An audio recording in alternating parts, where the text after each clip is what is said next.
Hello friends, आप लोगों का इस नए वीडियो में स्वागत है।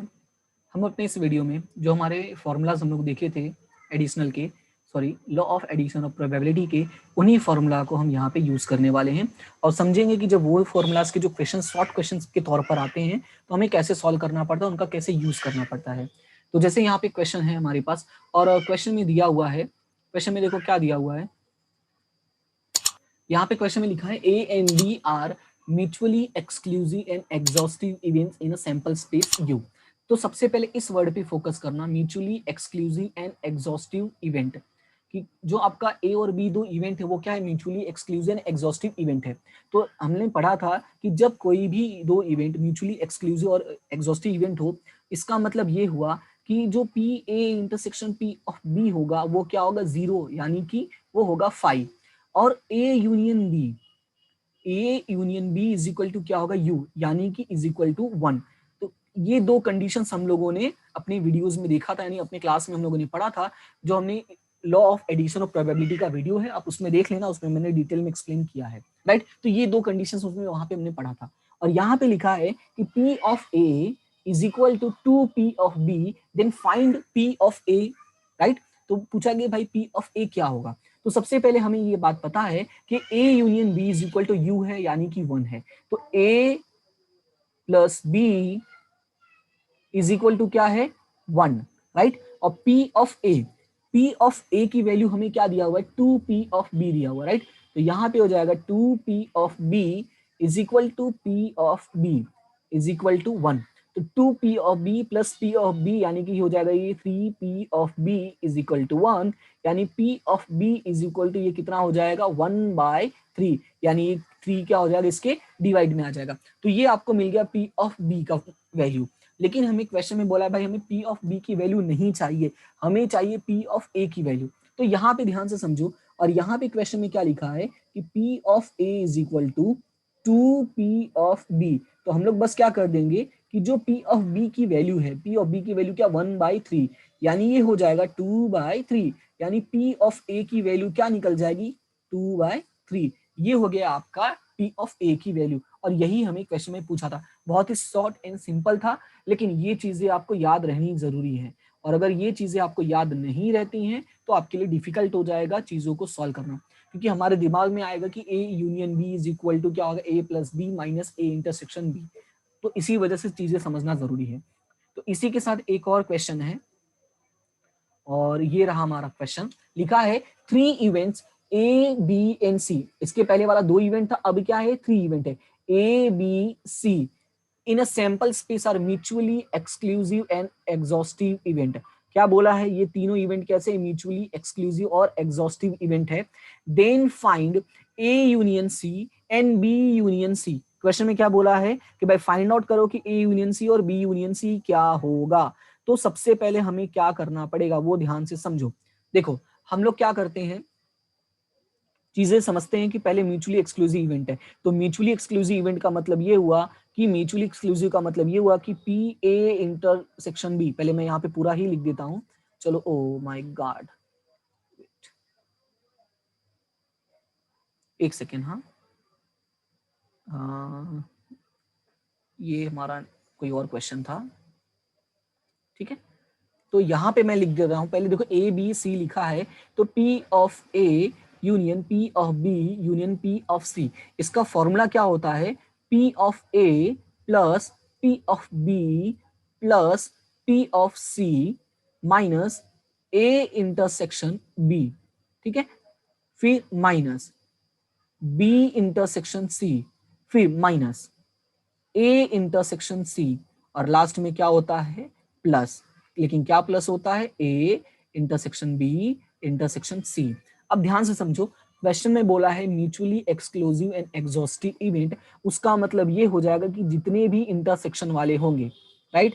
तो जितने भी इंटरसेक्शन वाले हैं, मतलब ये हो गया कि P of A intersection B, फिर P of B intersection C, फिर P of A intersection C, और P of A intersection B intersection C is equal to क्या हो जाएगा, 0। ये सभी की वैल्यू क्या हो जाएगी, 0 हो जाएगी। क्यों 0 हो जाएगी, क्योंकि म्यूचुअली एक्सक्लूसिव इवेंट है, sorry mutually exclusive exhaustive event है, और उसका रूल है कि इंटरसेक्शन क्या होता है, 0 होता है। साथ ही साथ ये भी रूल है कि A union B union C is equal to क्या होता है, U यानी कि 1 होता है, राइट। क्या होता है, इज इक्वल टू U यानी कि 1 होता है, मतलब यहाँ पे ये तीनों के इक्वल हो जाएगा। बात समझ में आया? यानी ये तीनों की जो वैल्यू है वो हमेशा कितनी हो जाएगी, 1 हो जाएगी, यानी कि U के इक्वल। कब होगा, जब म्यूचुअली एक्सक्लूसिव एग्जॉस्टिव इवेंट होगा तब। अब हम क्वेश्चन को लिखते हैं। क्वेश्चन में लिखा हुआ है कि 4P of A is equal to 5P of B is equal to 3P of C। ये हमें क्वेश्चन में दिया हुआ है और बोला है कि find out A union C and B union C। देखो ये दो चीजें फाइंड आउट करने के लिए बोला है, तो सबसे पहले हम क्या करते हैं, A B C की वैल्यू फाइंड आउट करते हैं, बाद में हम यूनियन फाइंड आउट करेंगे, क्योंकि जब तक हमारे पास A और B C की वैल्यू नहीं होगी हम लोग यूनियन नहीं निकाल सकते, तो पहले वो हम निकालने की कोशिश करते हैं। ओके, देखो यहाँ पे अब ये क्वेश्चन को सॉल्व करने का दो तरीका है, एक मैं अपने तरीके से बताता हूँ और दूसरा तरीका क्या होता है कि तुम यहाँ पे लिख दोगे is equal to X, right. Sorry ये एन बन गया मेरा, मैं क्या बोलता हूँ कि मैं वापस लिखता हूँ, इज इक्वल टू क्या लिखोगे, एक्स, कि इन तीनों की जो वैल्यू है वो इज इक्वल टू है एक्स के, और एक्स को लेके तुम सॉल्व करोगे, ठीक है, तो वो भी तुम्हारा आंसर आ जाएगा। मैं तुम्हें वो भी बता दूंगा, कोई टेंशन लेने की जरूरत नहीं है, पर मैं अपने तरीके से तुम्हें बताता हूँ। अपने तरीके से मतलब क्या, नॉर्मल है, वो भी कोई इतना डिफिकल्ट नहीं है। कैसे, देखो सबसे पहले लिखा है P of A, sorry 4P of A is equal to 5P of B is equal to 3P of C। तो मैं क्या लिखता हूँ कि 4P of A is equal to 5P of B। Okay, मैंने क्या किया है, मैं A को यहाँ पे सेंटर में ले लेता हूँ, तो अगर A को सेंटर में मैं लेता हूँ तो P of A is equal to क्या हो जाएगा, 5P of B is equal to, sorry divided by 4। मैंने क्या किया, यहाँ पे इसको डिवाइड में ला दिया, ये मुझे मिल गई P ऑफ A की वैल्यू। अब उसी तरह से मैं दोबारा लिखता हूं, बट मैं यहाँ पे क्या लिखूंगा कि 5P of B is equal to 3P of C। ठीक है, मैंने क्या किया, पहले A की वैल्यू निकाली, फिर B की वैल्यू मैंने यहाँ पे लिखा 5P of B is equal to 3P of C। अब मैं यहाँ पे क्या करता हूँ, अब मैं यहाँ पे मेन ले लेता हूँ C को, यानी फाइंड आउट करता हूँ मैं C की वैल्यू। तुम चाहे जिसको भी वैल्यू मेन कर लो, कि देखो मैंने हर जगह क्या लिया, B को ही मैंने माइंड में रख के सॉल्व किया हुआ है, तो इसी वजह से मैंने दूसरे वाली की वैल्यू निकाली है। तुम A को माइंड में रख के सॉल्व करो, दूसरे वाली की वैल्यू निकाल लो, कोई दिक्कत नहीं है। तुम इसको इक्वल में कर सकते हो, इसको इक्वल में कर सकते हो, चलेगा, ठीक है, आ जाएगा, उसका टेंशन नहीं लेना है। ओके, तो यहाँ पे ध्यान से समझो, तो P of B, sorry 5P of B is equal to 3P of C, यानी कि P ऑफ C अगर मैं करता हूं तो क्या हो जाएगा, 5P of B divided by क्या हो जाएगा, 3, ये इसके क्या हो जाएगा, डिवाइड में आ जाएगा। ओके, क्लियर है, तो ये मिल गया हमें A की वैल्यू और ये मिल गया C की वैल्यू। अभी देखो, अभी क्वेश्चन में हमें पता है कि P of A union B union C is equal to होता है P of A plus P of B plus P of C। ये हम लोगों को पता है, बात समझे इतना। और ये हम लोगों को पता है कि इन तीनों की वैल्यू इज इक्वल टू क्या होती है, 1 होती है। और इन तीनों की वैल्यू जब हमें लिखना है कि यूनियन यूनियन निकालना है, तो यूनियन का मतलब क्या कर देना, हमको तीनों को प्लस कर देना है। ठीक है, बात को ध्यान से समझो, हमें क्या करना है, इन तीनों को प्लस करना, और इन तीनों की वैल्यू क्या है, इज इक्वल टू 1 है।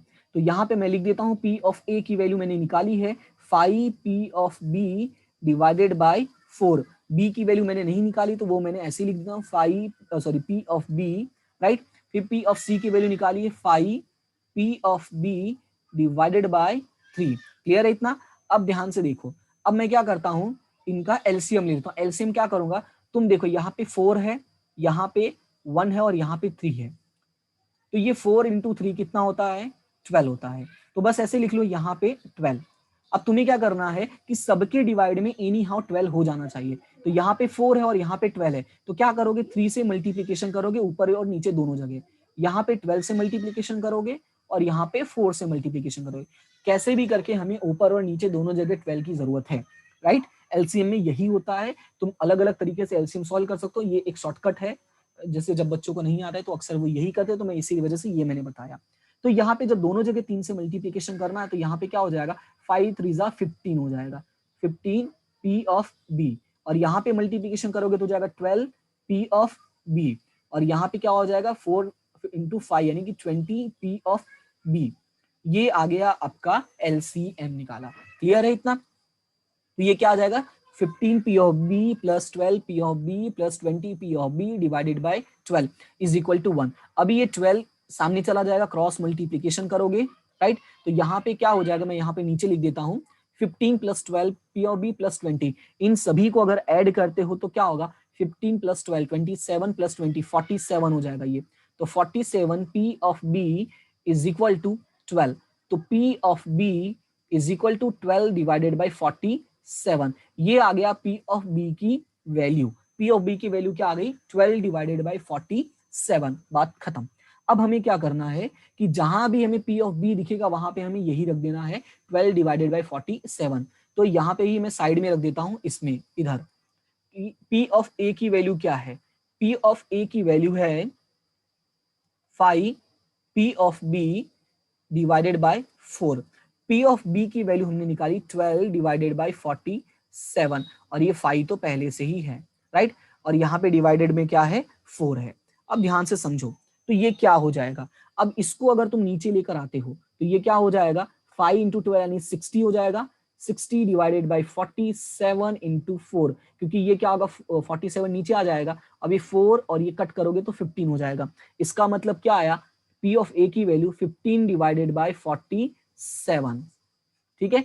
और इसमें अगर रखोगे यहाँ पे तो 5 into 12 divided by 47 divided by 3, तो सेम वही 5 इंटू 2 अरे 5 इंटू 12 करो 60 डिवाइडेड बाई 47 इंटू 3, क्योंकि ये 47 क्या हो जाएगा नीचे आ जाएगा, राइट। तो ये 320, तो यहाँ पे हो जाएगा 20 डिवाइडेड बाई 47। ये मिल गया P of C की वैल्यू, ठीक है। तो इस तरह से हमें P of A, P of B और P of C तीनों की वैल्यू मिल गई। अब जो मैंने कहा था एक तरीका इज इक्वल टू एक्स करके है, बस तुम्हें करना क्या है कि देखो P of A is equal to 4P of A is equal to x, same इसी तरह से सबका लिखना है। तो P of A is equal to क्या हो जाए एक्स डिवाइडेड बाय 4, और इसी तरह से करोगे तो B की वैल्यू हो जाएगी x डिवाइड बाई 5, C की वैल्यू हो जाएगी x डिवाइड बाई 3। तो यहाँ पे बस तुम्हें रखना x डिवाइड बाई 4 और x divide by 5, x divide by 3, right. तो x लेके भी तुम सॉल्व कर सकते हो, तुम्हें x की वैल्यू मिलेगी, फिर तुम x की जगह पे ये वैल्यू रख देना। मैंने क्या किया है, मैंने वैल्यू एज्यूम नहीं करके मैंने डायरेक्टली सॉल्व किया, राइट। तो ये दो तरीके हैं तुम्हारे पास। अब उसके बाद हमें ये क्वेश्चन नहीं था, हमारा मेन क्वेश्चन था हमें ये फाइंड आउट करना कि A यूनियन C और B यूनियन C क्या होगा। तो यहाँ पे मैं लिखता हूं, सबसे पहले मुझे क्या सबसे पहले फाइंड आउट करना था A यूनियन C और B यूनियन C, मैं दोनों ही लिख देता हूं। सबसे पहले मुझे फाइंड आउट करना है A यूनियन C और फिर मुझे फाइंड आउट करना है B यूनियन C। अब देखो ये क्वेश्चन को ध्यान से समझो कि यहाँ पे हम लोगों को पता है म्यूचुअली एक्सक्लूसिव एग्जॉस्टिव इवेंट है। तो म्यूचुअली एक्सक्लूसिव एग्जॉस्टिव इवेंट होने की वजह से A intersection B, B intersection C, A intersection C, ये सारी वैल्यू क्या हो गई थी, 0 हो गई थी, जो हमने यहाँ पे लिखा हुआ है। इसलिए मैंने स्टार्टिंग में ही ये सारी चीजें मैंने आपको लिख के समझा दी। तो अगर हमको पता है लॉ ऑफ एडिशन के अकॉर्डिंग जो फॉर्मूला होता है A यूनियन C, तो A यूनियन C का फॉर्मूला क्या हो जाएगा P of A plus P of C minus A intersection C। अब देखो A की वैल्यू क्या हम लोगों ने निकाली है, A की वैल्यू हम लोगों ने निकाली है 15 डिवाइडेड बाय 47, C की वैल्यू हमने निकाली है 20 डिवाइडेड बाय 47, और ये क्या हो जाएगा 0, क्योंकि A इंटरसेक्शन C क्या है 0, जो मैंने आपको क्वेश्चन में समझाया है। तो यहाँ पे वैल्यू क्या हो जाएगा 15 प्लस 20, ये हो जाएगा 35 डिवाइडेड बाय 47, ये किसकी वैल्यू हो जाएगी P of A union C, right. अब उसी तरह से B यूनियन C करते हैं। तो B यूनियन C का मतलब क्या होता है P of B plus P of C minus B intersection C, क्या हो जाएगा B intersection C। P of B की वैल्यू क्या है, P ऑफ B की वैल्यू हम लोगों ने फाइंड आउट किया था 12 डिवाइडेड बाय 47, C की वैल्यू हमने फाइंड आउट किया था 20 डिवाइडेड बाय 47, और ये इंटरसेक्शन क्या है 0 है, जो हमने ऊपर सॉल्व किया था। तो अब इन दोनों को बस ऐड कर दो, तो 12 प्लस 20 यानी कि 32 डिवाइडेड बाई 47, तो 32 डिवाइडेड बाई 47 ये किसकी वैल्यू आ गई है B union C, right. So I hope कि आपको अभी ये क्वेश्चन समझ में आ गया होगा और क्वेश्चन में कोई भी प्रॉब्लम नहीं होगा। इस वीडियो को थोड़ा एक बार ध्यान से रिपीट करके देख लेना। ये सारे जो क्वेश्चन है बोर्ड एग्जाम में पूछे गए क्वेश्चन है, so they are the most IMP question. इस चीज को दिमाग में रख के अच्छे से इसको पढ़ना, ठीक है। और वीडियो अगर अच्छा लगा, चीजें समझ में आई हैं, तो लाइक शेयर एंड सब्सक्राइब जरूर करें और ये तीनों चीजें करें और ये तीनों चीजें आपके लिए, आपकी तरफ से मेरे लिए क्या होंगी, सपोर्ट होंगी। ठीक है, और इसी तरह से हमेशा हंसते रहे, मुस्कुराते रहे और आगे बढ़ते रहे। हम मिलते हैं अपने नेक्स्ट वीडियो में नेक्स्ट टॉपिक के साथ। तब तक के लिए thank you so much and have a good day.